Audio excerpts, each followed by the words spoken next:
আসসালামু আলাইকুম, আমি রুকসোনা। বন্ধুরা, তোমরা কেমন আছো? আজ আমি দেখাবো গ্রীষ্মকালে যাদের পায়ের গোড়ালি ফাটে তাদের জন্য একটি নতুন টিপস। চলো শুরু করি। প্রথমেই হালকা কুসুম গরম জল নেব। এবার একটু লবণ দিয়ে দেব। এবার লেবুর রস দিয়ে দেব। এবার শ্যাম্পু দেব, যে কোনো শ্যাম্পু আপনারা দিতে পারেন।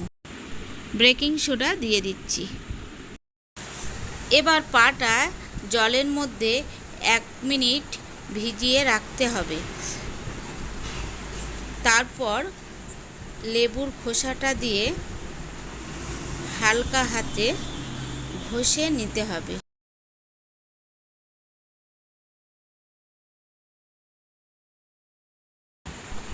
এবার পায়ের গোড়ালিটা ভালো করে আস্তে আস্তে ঘষে নেব। পায়ের যত মৃত কোষগুলো যেন পরিষ্কার হয়ে যায়।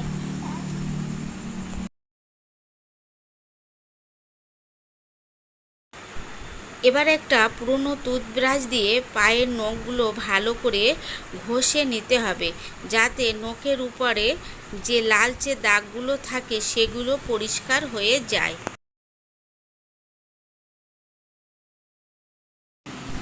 এবার একটা গা ঘষা দিয়ে ভালো করে পাটা ঘষে নেব, যাতে পাটা ভালো পরিষ্কার হয়ে যায়।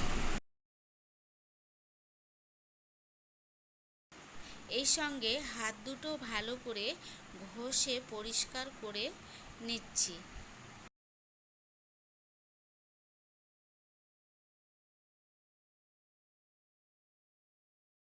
এবার লেবুর খোসা দিয়ে আরেকবার আমি পাটা ভালো করে পরিষ্কার করে ঘষে নিচ্ছি, যাতে পায়ে ময়লা জমতে না পারে।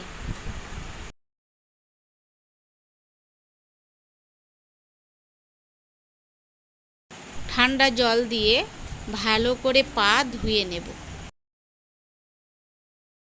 তারপর টাওয়াল দিয়ে পাটা ভালো করে মুছে নেব, যাতে জল না থাকে।